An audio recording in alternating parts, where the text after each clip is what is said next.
Olá, alunos e alunas da plataforma Historicizando, sejam bem-vindos para mais uma aula. Eu sou o professor Pedro e esta aula é uma continuidade, né? E não é, mas você pode muito bem assisti-la separadamente, mas ela está muito conectada com o tema da aula anterior, que foi o do período joanino.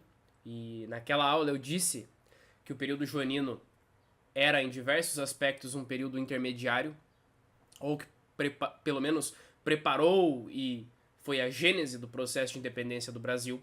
Então, chegar nesta aula sobre a independência, tendo em mente todo aquele processo pelo qual o Brasil passou no período joanino, torna tudo mais fácil de se compreender. Então, até antes mesmo de entrarmos no tema em si, uma dica, né, para aqueles que ensinam sobre este tema ou que estudam sobre este tema: nunca tente procurar as causas da independência somente no ano da independência.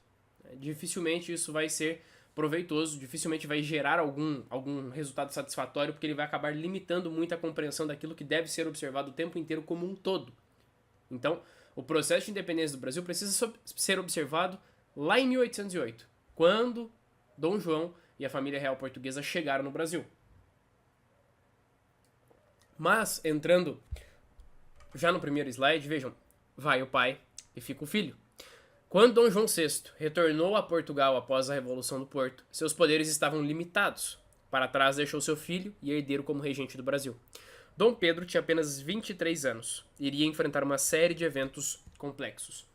Então, recapitulando, Dom João VI voltou para Portugal. A Revolução Liberal do Porto, que fez grandes reformas na política portuguesa, exigiu o retorno de seu monarca, mas, ao mesmo tempo, limitou muito seus poderes.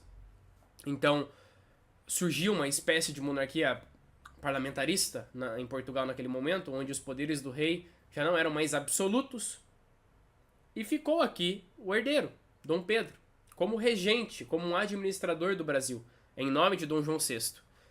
Mas é exatamente a presença do herdeiro aqui, o fato de Dom Pedro ter ficado aqui, que iria gerar uma série de fatores que com certeza naquele momento ninguém esperaria, porque lembrem-se, Dom Pedro era muito jovem, tinha 23 anos quando ficou como regente, não tinha tanta experiência política, até por seu tempo de vida, mas já caiu no seu colo uma chuva de complexidades políticas e diplomáticas que iria ter que resolver. E o mais incrível é que deve sempre ser considerado é que Dom Pedro era português, então nasceu em Portugal.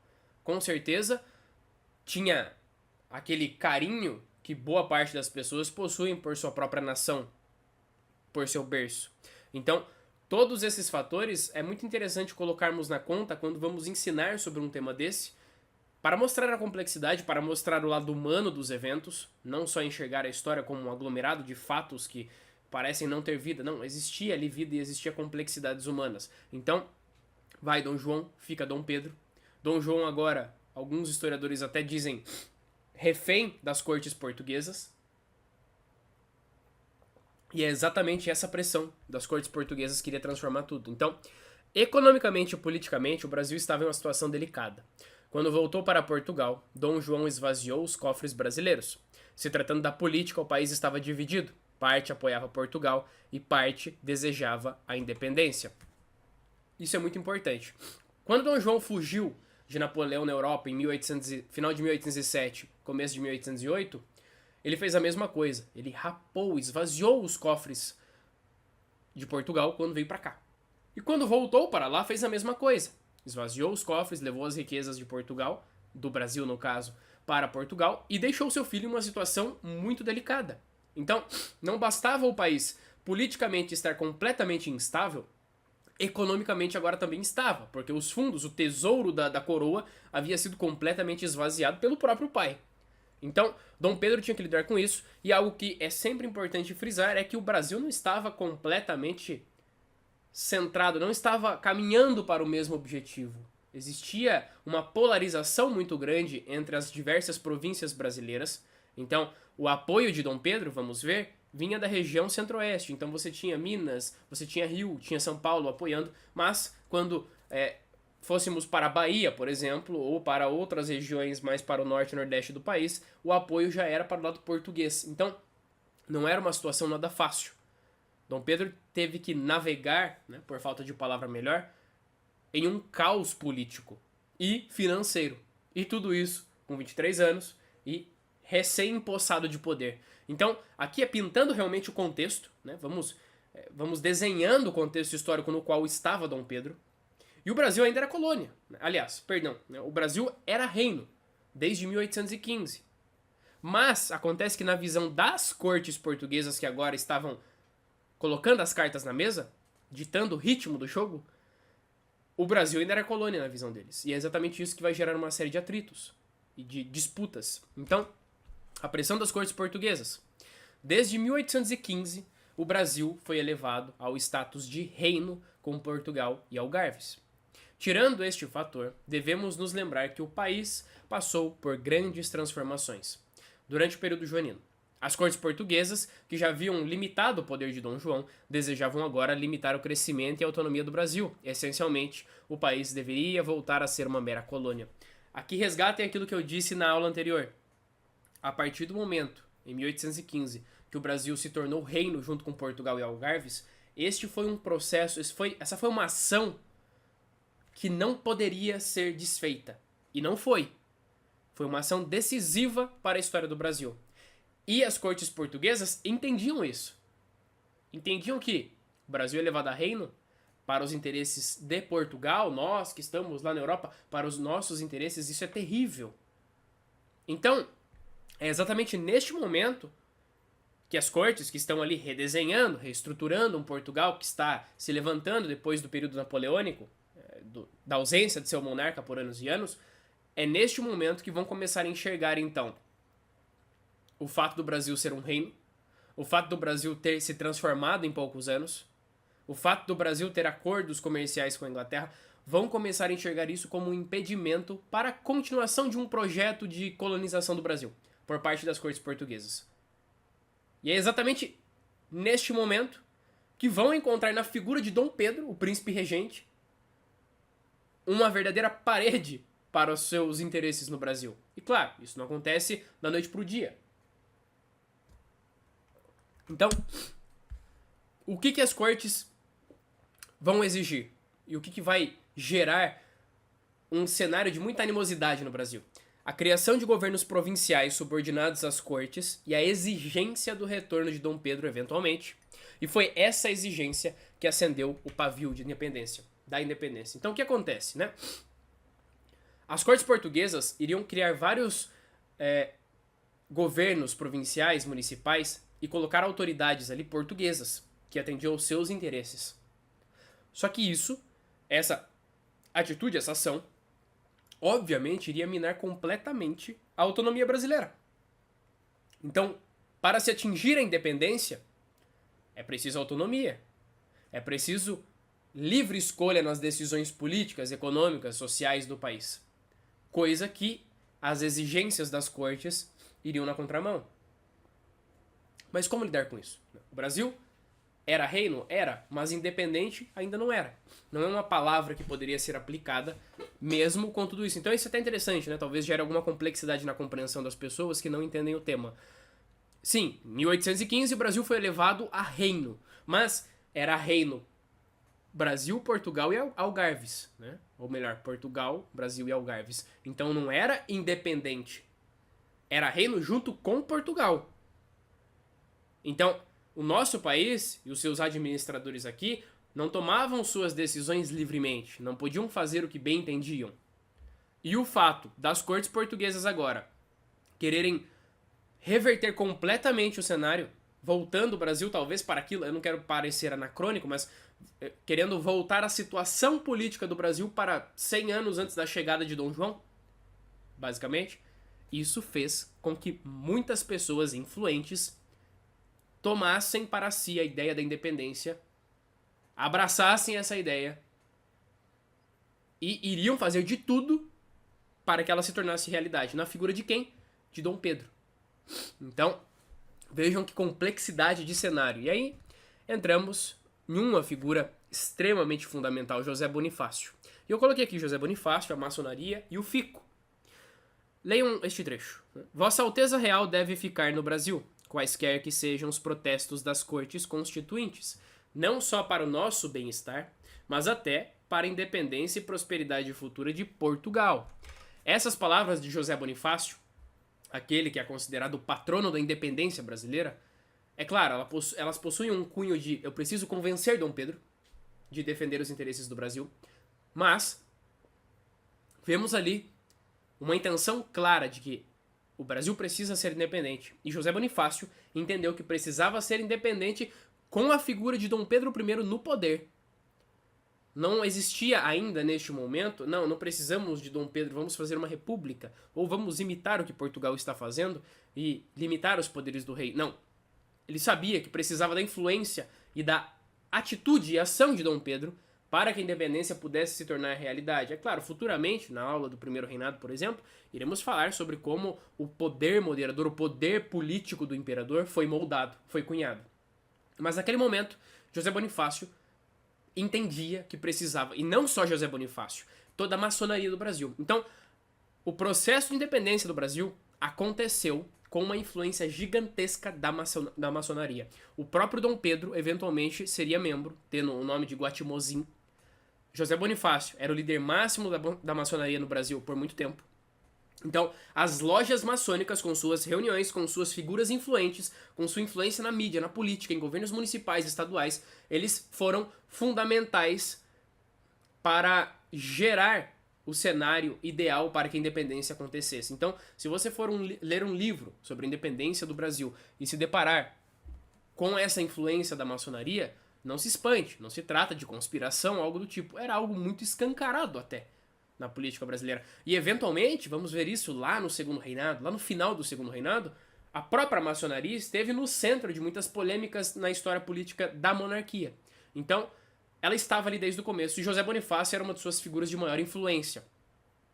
Mas Dom Pedro contava com o apoio deles naquele momento e até fez parte, participava de reuniões. Então, é importante frisar isso. E aí, de todos os lados surgiram manifestações para que Dom Pedro lutasse contra as imposições. Seu próprio pai, em carta, lhe aconselhava que deveria respeitar as ordens das cortes, mas o príncipe regente lentamente começou a ficar decidido em resguardar os direitos do Brasil. Então vamos ler em cartas. Dom João envia cartas para Dom Pedro, dizendo: Pedro, se submeta à autoridade das cortes, obedeça às ordens, né?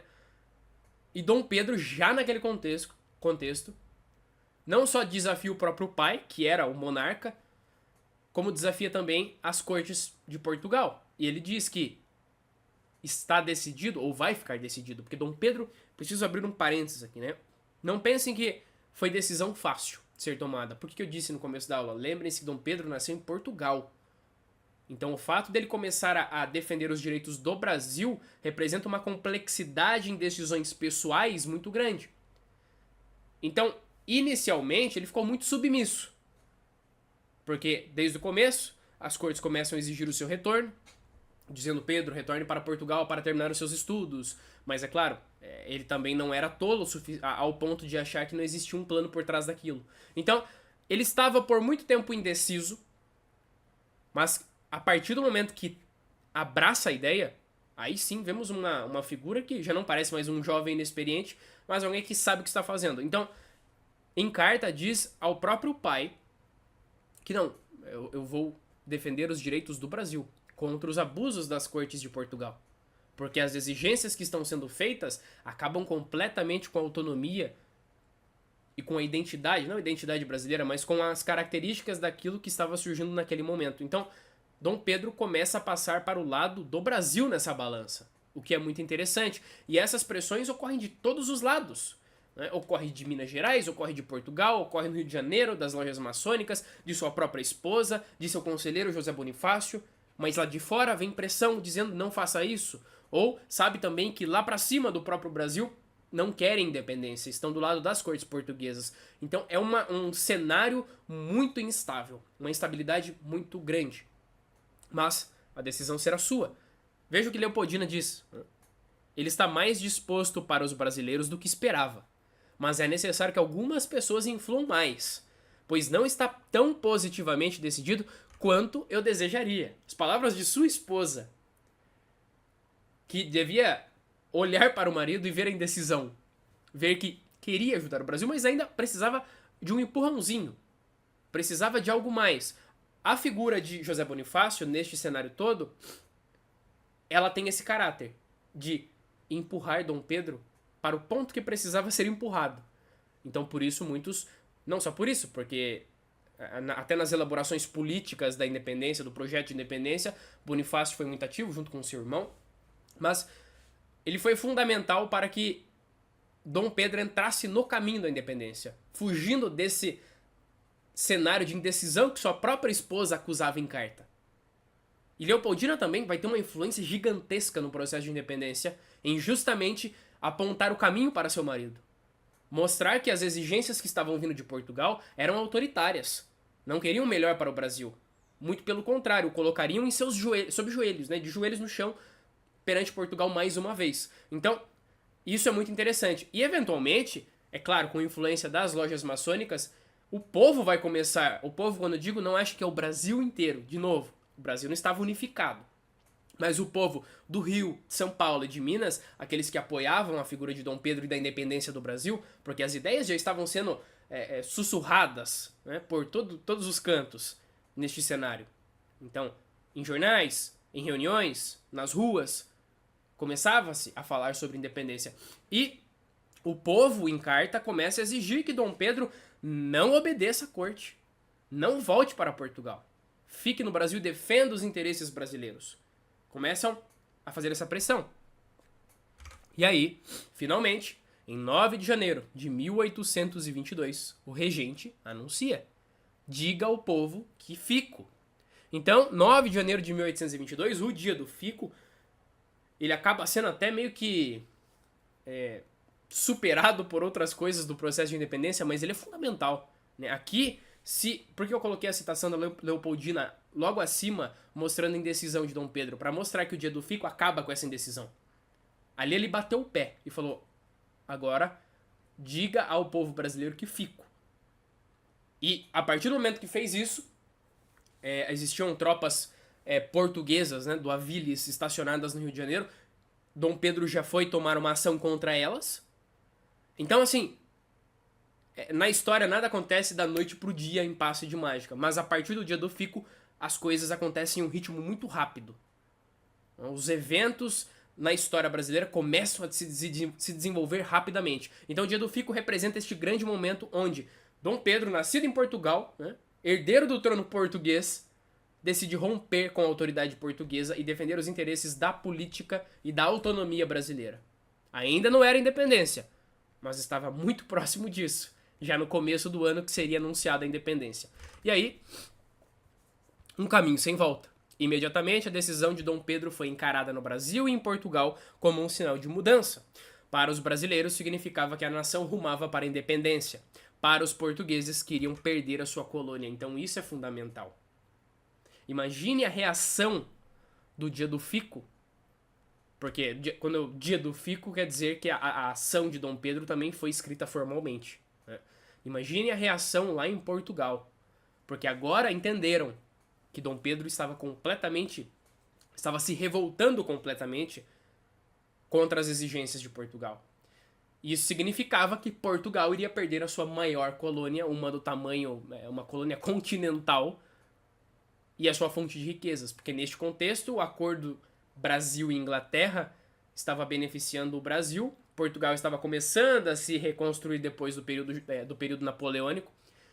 Então era uma grande perda, era um golpe gigantesco para Portugal perder o Brasil. E o dia do fico representa isso. E aqui dentro, aquilo que já era um cenário propício, pelo menos na região central do Brasil, para a independência, se torna ainda mais. Então Dom Pedro já começa a chamar José Bonifácio para que assuma as pastas de governo, começam a redesenhar a política. Dom Pedro vai partir em uma série de viagens para tranquilizar o povo, entender a realidade política de cada região do Brasil. Claro que as viagens demoravam muito naquele período, mas aí vemos sim o Brasil caminhando para a independência. Outros motivos, é claro, precisam ser destacados, se tratando das influências que preparam o Brasil para a independência. o processo de independência das colônias espanholas, a presença de ideias liberais no Brasil, a influência das lojas maçônicas e as transformações do período joanino. Aqui eu quis destacar mais uma vez quais fatores você pode listar como fundamentais para o processo de independência do Brasil. É claro que a atuação de Dom Pedro já sabemos aqui que está muito bem evidente, mas as lojas maçônicas, eu citei, nunca descartem a influência dela no processo de independência do Brasil, porque a maçonaria no Brasil vai ditar muitas coisas na política. Pelo menos, aliás, eu não uso bater o martelo onde até vai esse limite, onde até vai essa influência, porque até mesmo no começo da República ainda é muito evidente a atuação da maçonaria. Mas eu citei ali, se vocês verem, o processo de independência das colônias espanholas na América. E isso teve muita influência no Brasil, porque a Espanha, após o período napoleônico, acabou observando todas as suas colônias aqui na América, países do lado do Brasil, se tornarem independentes. No Brasil, isso vai ter consequência, claro. Como inspiração, como algo que foi observado e foi replicado em certo aspecto aqui, porque o processo de independência do Brasil teve um caráter muito particular. Primeiro que não teve guerra. Vai ter, é claro, atuações militares após a declaração, e isso veremos na aula do primeiro reinado, mas não teve guerra com Portugal. E quando eu digo guerra, de combates. Foi uma independência resolvida através da diplomacia, de pressão e repressão, de ordens e descumprimento dessas ordens, e de acordos financeiros. Então, isso é muito interessante. Essas ideias liberais também, que estavam sendo discutidas e presentes ali nas lojas maçônicas e que foram fundamentais para a elaboração política da independência do Brasil. Então, tudo isso é fundamental. E aí, Brasil unificado, até coloquei como pergunta. Seria um grande engano imaginar que todas as províncias brasileiras apoiavam as ideias de independência. Grande parte do apoio de Dom Pedro estava restrito a Minas Gerais, São Paulo e Rio de Janeiro. Foi justamente em uma das viagens para apaziguar os ânimos que tudo iria se desenrolar. Então, aqui mais uma vez, frisando que não existia unidade política no Brasil aqui. Na verdade, vai demorar muito tempo para que essa unidade possa sequer ser mencionada. Então, Dom Pedro vai ter que lidar com essa instabilidade, vai ter que lidar com revoltas, vai ter que lidar com cenários muito complexos, porque a independência não era querida por todo o Brasil, mas vai ser imposta. Então vejam que até um momento importante como a independência, de libertação, ainda foi colocado sob os interesses de determinada região do Brasil. E assim é a história. Nem tudo, quando dizemos que a liberdade, às vezes essa liberdade veio com custo de imposição. Então é interessante você analisar todo o cenário. E aí, Dom Pedro começa a viajar, então, né? Viajar para regiões do Brasil, para ter reuniões em locais aonde sabia que tinha movimentos de revolta ou que não estavam satisfeitos com sua autoridade política.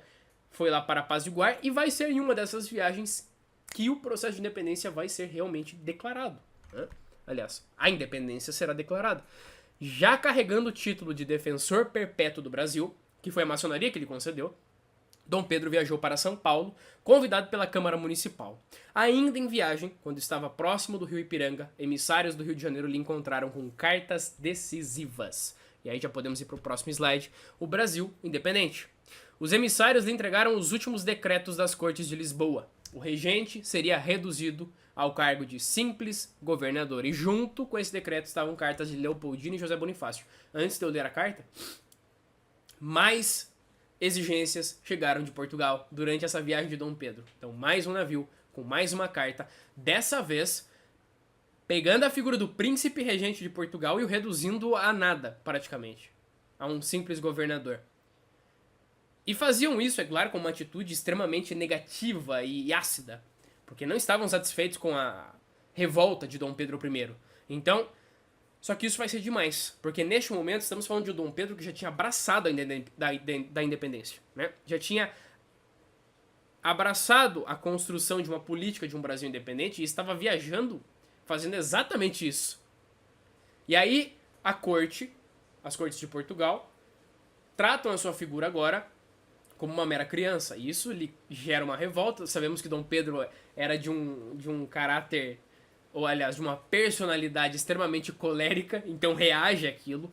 E aí temos cartas, junto com os emissários, trazem também cartas de Leopoldina e de José Bonifácio. E aí um resumo da carta de Leopoldina, ela diz: Pedro, o Brasil está como um vulcão. As cortes portuguesas ordenam a vossa partida imediata. Ameaçam-vos e humilham-vos. O pomo está maduro. Colhei-o já, senão apodrece. Essas palavras entraram para a história da historiografia brasileira. O pomo está maduro. Colhe-o já, senão apodrece. Quer dizer, não falta mais nada. É preciso declarar a independência do Brasil. Porque as exigências de lá não vão parar. Porque seu pai, que é rei, já está limitado, não pode fazer mais nada. Quem mandam, né, os que mandam agora na política portuguesa são as cortes de Portugal. Então, a própria esposa, é claro, e ela posteriormente na carta vai dizer: se não confia em minhas palavras, veja o que José Bonifácio diz. E continuam falando: declare a independência. Faça isso, porque não tem mais o que fazer. A única resposta seria essa. E aí, revoltado com as exigências das cortes e inspirado pelas palavras de sua esposa, Dom Pedro decreta ali mesmo a independência do Brasil. E foi na beira do Ipiranga, né, do riacho do Ipiranga, na viagem, uma viagem difícil, onde Dom Pedro estava passando mal, que a independência vai ser proclamada. Dom Pedro e seus soldados retiram as cores portuguesas de suas roupas, das fardas, e decreta a independência do Brasil. E a partir dali vai ter início a história de um Brasil independente. Uma história que complexa. Né? O Brasil demora muito tempo para caminhar com as próprias pernas, vai ter que se construir politicamente. São cenários bem complexos, mas tudo começa ali. E, de novo, foi uma independência proclamada sem guerra com Portugal. Vamos pagar um preço muito caro, porque acordos são necessários. A independência do Brasil demorará um pouco para ser reconhecida. Então, é feito o empréstimo, multas terão que ser pagas. E tudo isso coloca o Brasil, que estava nascendo independente agora, em um cenário muito ruim para a sua independência. Mas era. E aí vamos ver até que Dom Pedro teve que empreender missões militares em regiões do Brasil que não aceitaram o processo de independência, né? O Pedro Calmon vai chamar de guerras da independência.